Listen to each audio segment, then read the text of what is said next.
What if the reason your life feels chaotic isn't your circumstances? It's your habits. Not the big dramatic failures. The small ones. The word you didn't take back. The advice you brushed off. The anger you let simmer for one more day. 3,000 years ago, a king who had more wealth, more power, and more knowledge than almost anyone in history sat down and wrote a book about exactly this. Not about miracles, not about prophecy, about Tuesday mornings, about money, tempers, friendships, and the words that come out of your mouth before you've thought them through. It's called Proverbs, and it might be the most practical book in the entire Bible. Today, I'm walking you through 8 verses from it. Not 8 nice quotes for a coffee mug. 8 collisions with how we actually live. Stay to the end, because the last one is the one most of us are guilty of, and never even notice. Let's get into it. Lesson 1. Your certainty is not a safe place. Proverbs 3:5-6. Trust in the Lord with all your heart, and lean not on your own understanding. In all your ways acknowledge him, and he shall direct your paths. Here's the trap nobody warns you about. It's not doubt that gets us into trouble. It's overconfidence. We plan, we calculate, we run the numbers, and somewhere in that process, our own reasoning quietly becomes the highest authority in the room. God gets consulted like an advisor, not trusted like a father. Trust in the Lord with all your heart, and lean not on your own understanding. In all your ways acknowledge him, and he shall direct your paths. This verse isn't telling you to stop thinking. It's telling you not to make your own understanding the final word, because your understanding doesn't see the whole picture. It never has. Think about it this way. A pilot doesn't stop using instruments just because he trusts the tower. He trusts the tower and flies by what he's given. Trusting God doesn't cancel wisdom. It just refuses to let wisdom replace him. Ask yourself, where in your life are you currently trying to outthink God instead of walk with him? Most people lock their front door and leave their heart wide open. Lesson 2. Guard what you let. In Proverbs 4:23, keep thy heart with all diligence, for out of it are the issues of life. Most people lock their front door and leave their heart wide open. We're careful about our passwords, our privacy settings, our reputation, and completely careless about what we let sit in our minds for hours every day. The scroll before bed, the grudge we replay, the comparison we can't put down. Keep thy heart with all diligence, for out of it are the issues of life. Nothing you feed for long stays hidden. It eventually shows up in your words, your decisions, your relationships. Solomon isn't describing an emotion here. He's describing a source. Everything downstream in your life comes from what's upstream in your heart. Ask yourself, what have you been feeding lately that you wouldn't want to see show up in your actions? Lesson 3. Words don't just disappear. Proverbs 18:21.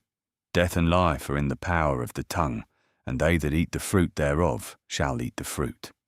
There's a sentence someone said to you years ago that you still remember. Maybe it built you. Maybe it wrecked something in you. That's this verse, playing out in real time. Death and life are in the power of the tongue, and they that eat the fruit thereof shall eat the fruit.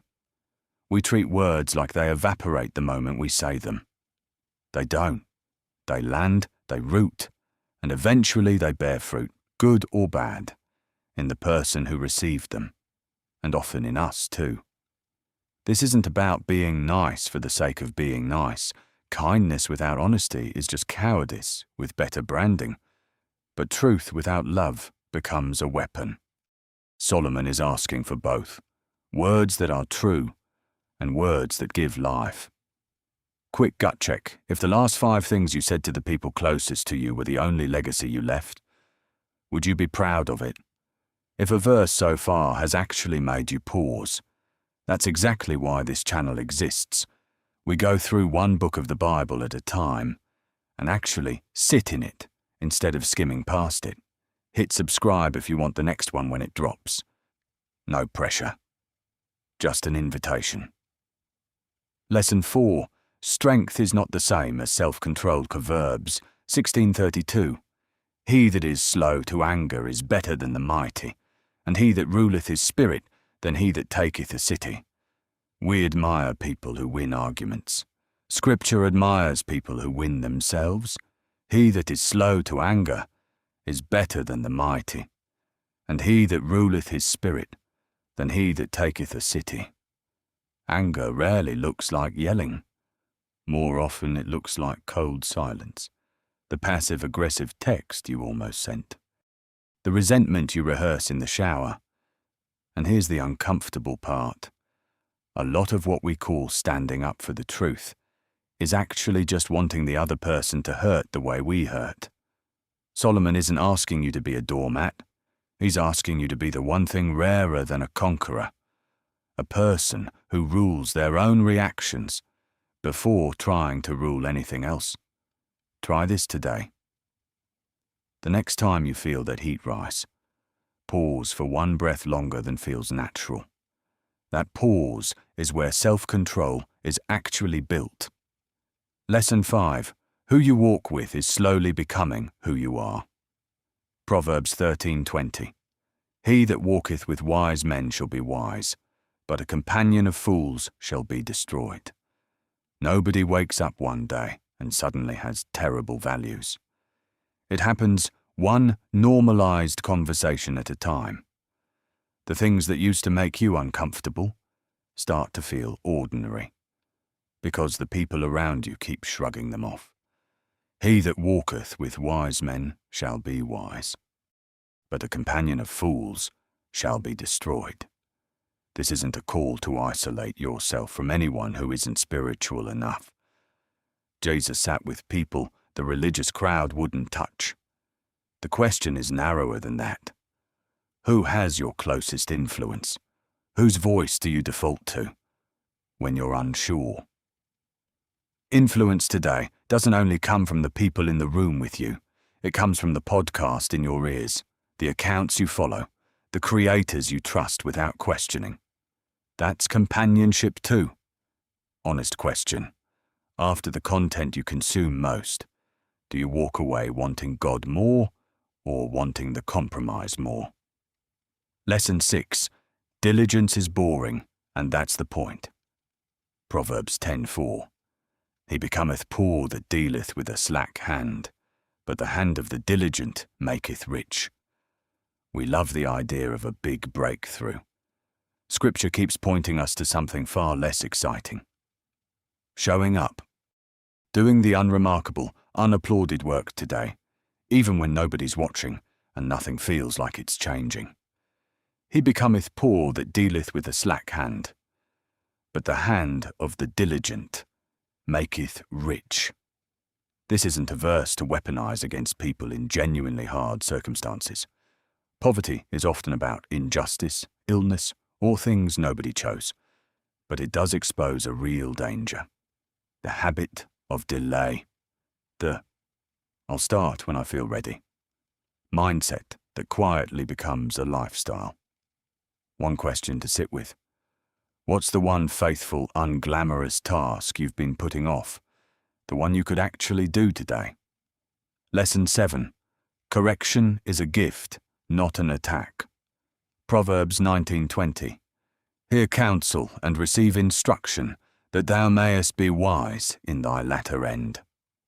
Experience teaches, but experience is often the most expensive teacher available. A lot of what we learn the hard way was already available to us gently, through someone's advice we didn't want to hear.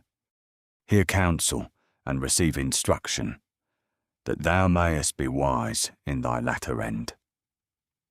Here's why correction stings. It touches our pride. especially when we're already emotionally attached to a decision. In that moment, we're not actually looking for wisdom. We're looking for permission. We seek out the voice that will agree with us and quietly step away from the one asking the uncomfortable question. Not every voice deserves your trust. Scripture never asks for blind obedience to any opinion, but refusing every correction doesn't make you free. It just means you'll face the consequences of your choices, completely alone. Ask yourself, is there a decision right now where you've already made up your mind, and you're avoiding the one person who might tell you something you don't want to hear? Lesson 8. What you've been given is a trust, not a trophy. Book of Proverbs 21:20. There is treasure to be desired and oil in the dwelling of the wise, but a foolish man spendeth it up. This is the one most people skip past, because it sounds like it's just about money.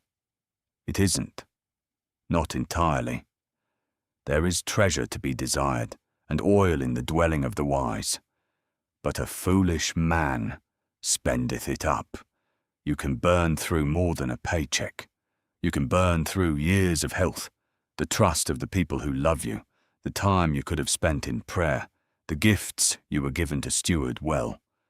The pattern is the same either way.